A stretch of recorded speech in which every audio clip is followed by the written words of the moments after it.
ಆ್ಯರಿಝೋನಾ ಸೀರೀಸ್ನ ನಂತರ ಮತ್ತೊಂದು travel series ತೊಗೊಂಡು ನಿಮ್ಮ ಮುಂದೆ ಬಂದೇ ಬಿಟ್ಟೆ.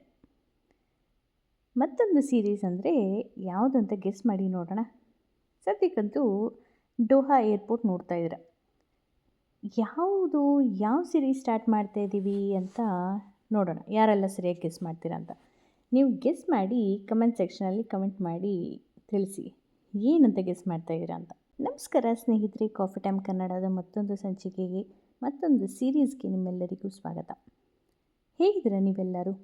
ಇವತ್ತಿನ ನಮ್ಮ ಸೀರೀಸಲ್ಲಿ ನಾವು ಡೋಹಾ ಏರ್ಪೋರ್ಟನ್ನು ನೋಡೋಣಂತೆ.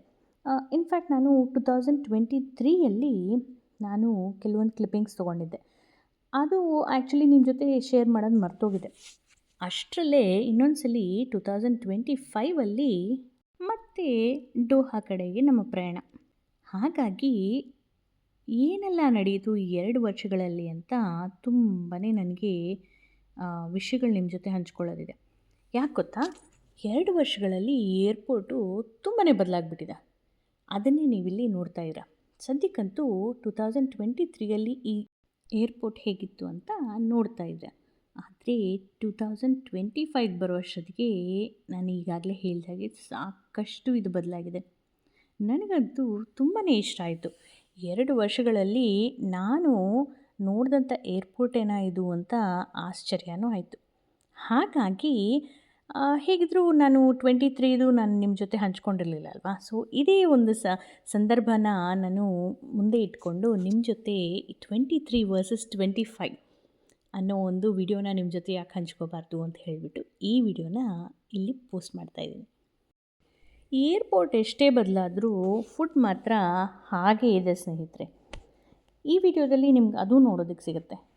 ಫುಡ್ ಮುಂಚೆ ಹೇಗಿತ್ತು, ಈಗ ಹೇಗಿದೆ ಎಲ್ಲ ನೀವು ವಿಡಿಯೋದಲ್ಲಿ ನೋಡ್ತೀರ.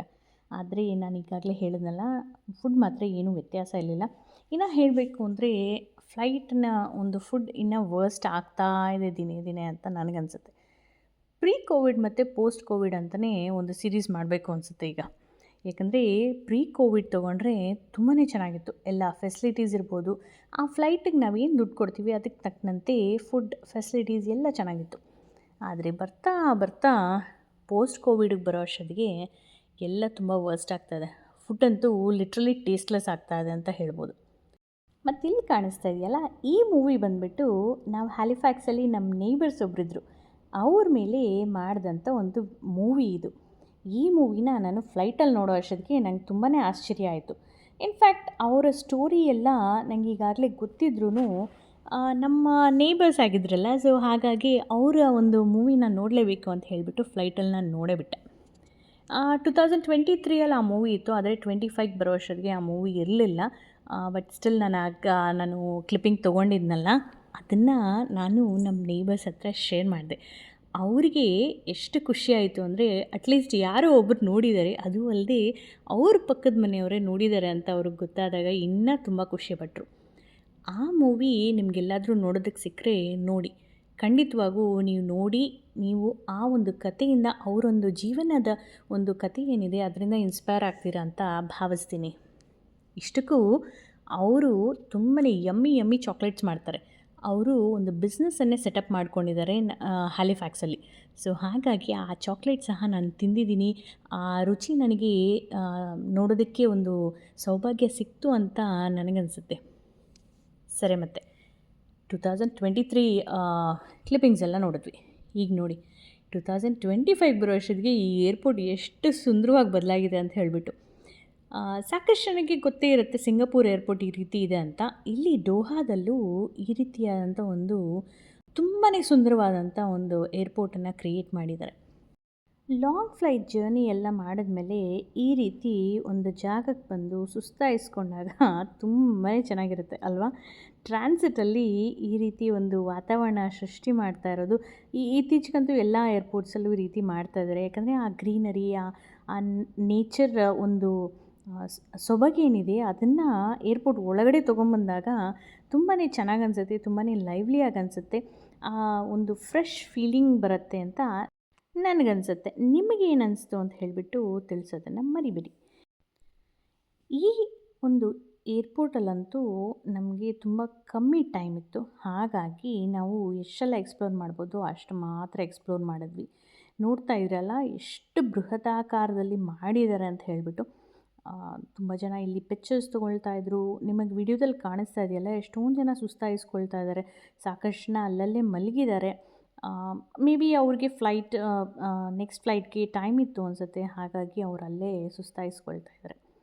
ನಂತರ ಸ್ವಲ್ಪ ಹೊತ್ತು ನಾವಲ್ಲಿ ಓಡಾಡಿದ ನಂತರ ಈ ರೀತಿ ಶಾಪ್ಸ್ ಎಲ್ಲ ಏನಿದೆ ಅಂತ ನೋಡೋಣ ಅಂತ ಎಕ್ಸ್ಪ್ಲೋರ್ ಮಾಡೋಣ ಅಂತ ಬಂದ್ವಿ. ಹಾಗೇ ಡೋಹಾ ಏರ್ಪೋರ್ಟಲ್ಲಿ ಬಂಗಾರದ ಅಂಗಡಿಗಳೆಲ್ಲ ಹೇಗಿದೆ ಅಂತ ತೋರಿಸೋಣ ಅಂತಲೂ ಈ ಸಲ ಅಂದ್ಕೊಂಡೆ. ಅದಕ್ಕೆ ಜ್ಞಾಪಕ ಇಟ್ಕೊಂಡು ಈ ಸಲ ನಾನು ಆ ವಿಡಿಯೋಸ್ ಎಲ್ಲ ತೊಗೊಂಡು ಇದೇ ವಿಡಿಯೋದಲ್ಲಿ ನಾನು ಹಾಕಿದ್ದೀನಿ. ತಪ್ಪದೆ ನೋಡಿ. ಇಲ್ಲಿ ಏನೆಲ್ಲ ಡಿಸೈನ್ಸ್ ಇದೆ ಅಂತ ನಿಮಗೆ ಕಾಣಿಸ್ತಾ ಇದೆ ನೋಡಿ. ನಾನು ಆಗಲೇ ಹೇಳಿದ್ನಲ್ಲ ಅಷ್ಟಾಗಿ ನಮಗೆ ಟೈಮ್ ಇರಲಿಲ್ಲ. ಸೊ ಎಷ್ಟಾಗುತ್ತೋ ಅಷ್ಟು ಮಾತ್ರ ನಾನು ವಿಡಿಯೋ ಮಾಡಿಕೊಂಡೆ. ನಂಗೆ ಗೊತ್ತು ನೆಕ್ಸ್ಟ್ ನಿಮ್ಮ ಕ್ವೆಶ್ಚನ್ ಏನಿರುತ್ತೆ ಅಂತ. ಇಲ್ಲಿ ಗೋಲ್ಡ್ ಪರ್ಚೇಸ್ ನಾನು ಮಾಡಿದ್ನಾ ಇಲ್ವಾ ಅನ್ನೋದೇ ಅಲ್ವಾ ನಿಮ್ಮ ಪ್ರಶ್ನೆ. ಅದಕ್ಕೆ ಉತ್ತರ ನಾನು ಪರ್ಚೇಸ್ ಮಾಡಿಲ್ಲ. ಯಾಕಂದರೆ ಇದೆಲ್ಲ ಬರೀ ವಿಡಿಯೋ ಮಾಡಿಕೊಂಡು ನೋಡೋದಕ್ಕೆ ಮಾತ್ರ ನಂಗೆ ಟೈಮ್ ಇತ್ತು. ಇನ್ನು ಯಾವುದಾದ್ರೂ ಸೆಲೆಕ್ಟ್ ಮಾಡಿ ಅದರ ಪ್ರೈಸಿಂಗ್ ಎಲ್ಲ ತೊಗೊಂಡು ಎಲ್ಲ ಪೇ ಮಾಡೋ ಅಷ್ಟೊತ್ತಿಗೆ ನಮ್ಮ ಫ್ಲೈಟ್ ಹೊರಟೋಗಿರೋದು. ಹಾಗಾಗಿ ಟೈಮ್ ಇಲ್ಲದೆ ಇರೋ ಕಾರಣ ನಾನು ಅಲ್ಲಿ ಏನೂ ಪರ್ಚೇಸ್ ಮಾಡಿಲ್ಲ. ಅಷ್ಟೇ ಅಲ್ಲದೆ ಹೇಗಿದ್ದರೂ ನಾವು ಹೋಗ್ತಾ ಇರೋ ಜಾಗದಲ್ಲಿ ಇನ್ನೂ ಚೆನ್ನಾಗಿರೋ ಡಿಸೈನ್ಸು ಸಿಗುತ್ತೆ. ಮತ್ತು ಇಲ್ಲಿ ಯಾಕೆ ತೊಗೊಳ್ಳೋದು ಅಲ್ವಾ? ಹಾಗಾಗಿ ನಾನು ಪರ್ಚೇಸ್ ಮಾಡಿಲ್ಲ. ನೋಡ್ತಾ ಇದ್ದೀರಲ್ಲ, ಮತ್ತೆ ಆ ಗೋಲ್ಡೆಲ್ಲ ನೋಡಿಕೊಂಡು ಇನ್ನೊಂದು ಸಲ ನಾವು ಇನ್ನೊಂದು ಕಡೆ ಈ ರೀತಿ ಬಂದ್ವಿ.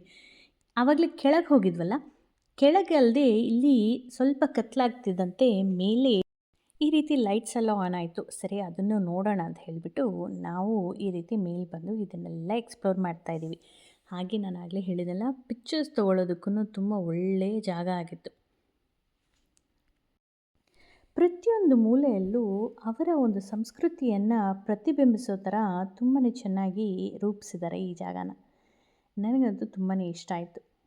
ನಿಮ್ಗೆ ಹೇಗೆ ಅನಿಸ್ತು ಅಂತ ತಿಳಿಸೋದನ್ನು ಮರಿಬೇಡಿ. ನೀವು ಇಲ್ಲಿವರೆಗೂ ಪೂರ್ತಿಯಾಗಿ ಸ್ಕಿಪ್ ಮಾಡದೆ ವಿಡಿಯೋ ನೋಡಿದ್ದೀರಾ ಅಂದರೆ ಇಷ್ಟೊತ್ತಿಗಾಗಲೇ ನಿಮಗೆ ಗೊತ್ತಾಗ್ಬಿಟ್ಟಿದೆ ನಾವು ಎಲ್ಲಿಗೆ ಹೋಗ್ತಾ ಇದ್ದೀವಿ, ನೆಕ್ಸ್ಟ್ ನಮ್ಮ ಡೆಸ್ಟಿನೇಷನ್ ಯಾವುದು, ನೆಕ್ಸ್ಟ್ ನಮ್ಮ ಸೀರೀಸ್ ಯಾವುದು ಅಂತ. ಹಾಗಿದ್ಮೇಲೆ ಗೆಸ್ ಮಾಡಿದ್ದೀರಾ ಅಂದಮೇಲೆ ನೀವು ಕಮೆಂಟ್ ಮಾಡಿ ತಿಳಿಸ್ಲೇಬೇಕು. ನೀವು ನನ್ನ ಜೊತೆ ಇನ್ಸ್ಟಾಗ್ರಾಮಲ್ಲೂ ಕನೆಕ್ಟ್ ಆಗ್ಬೋದು. ಅಲ್ಲೂ ಸಾಕಷ್ಟು ಹೊಸ ಹೊಸ ರೀಲ್ಸ್ ಮತ್ತು ಪಿಕ್ಚರ್ಸ್ನ ನಾನು ಶೇರ್ ಮಾಡ್ತಾ ಇರ್ತೀನಿ. ನೀವು ಅಲ್ಲೂ ನನ್ನ ಜೊತೆ ಕನೆಕ್ಟ್ ಆಗಿ ನಿಮ್ಮ ಅಭಿಪ್ರಾಯನ ತಿಳಿಸ್ಬೋದು. ಅಷ್ಟೇ ಅಲ್ಲ, ನಾನು ಈ ಸೀರೀಸ್ ಮಧ್ಯದಲ್ಲಿ ಕ್ರಿಸ್ಮಸ್ ಲೈಟ್ಸು ನಮ್ಮೂರಲ್ಲಿ ಹೇಗೆಲ್ಲ ಡೆಕೋರ್ ಮಾಡಿದ್ದಾರೆ ಅದನ್ನೆಲ್ಲ ವೀಡಿಯೋಸು ಸಣ್ಣ ಸಣ್ಣ ಮಿನಿ ವ್ಲಾಗ್ಸ್ನ ನಿಮ್ಮ ಜೊತೆ ಶೇರ್ ಮಾಡ್ತಾ ಇರ್ತೀನಿ. ಅದನ್ನು ಸ್ಕಿಪ್ ಮಾಡದೆ ನೋಡಿ, ನಿಮಗೆ ಇಷ್ಟ ಆಗುತ್ತೆ ಅಂತ ಭಾವಿಸ್ತೀನಿ. ಈಗಾಗಲೇ ನಾನು ನಮ್ಮೂರಲ್ಲಿ ನಡೆದಂಥ ಡ್ರೋನ್ ಶೋನ ಶೇರ್ ಮಾಡಿದ್ದೀನಿ. ಇನ್ನೂ ನೋಡಿಲ್ಲ ಅಂದರೆ ಅದನ್ನು ಚೆಕ್ಔಟ್ ಮಾಡಿ. ಈ ವರ್ಷ ನಮ್ಮೂರಲ್ಲಿ ಏನೆಲ್ಲ ಮಾಡಿದ್ರು ಅಂತ ನಿಮಗೊಂದು ಐಡಿಯಾ ಬರುತ್ತೆ. ಮುಂದಿನ ಸಂಚಿಕೆ ಕ್ರಿಸ್ಮಸ್ ಲೈಟ್ಸ್ ಆಗಿರುತ್ತಾ ಇಲ್ಲ ಸೀರೀಸ್ ಕಂಟಿನ್ಯೂಷನ್ ಆಗಿರುತ್ತಾ ನನಗೂ ಗೊತ್ತಿಲ್ಲ. ಯಾವುದಾದರೆ ಅದು ಎಡಿಟ್ ಮಾಡಿ ನಾನು ಪೋಸ್ಟ್ ಮಾಡ್ತಾ ಹೋಗ್ತೀನಿ.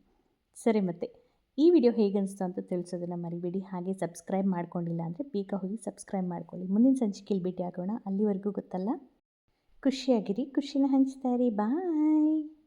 ಹಾಗೆ ಡಿಸೆಂಬರ್ ಮಂತ್ನ ಸಾಕಷ್ಟು ಎಂಜಾಯ್ ಮಾಡಿ.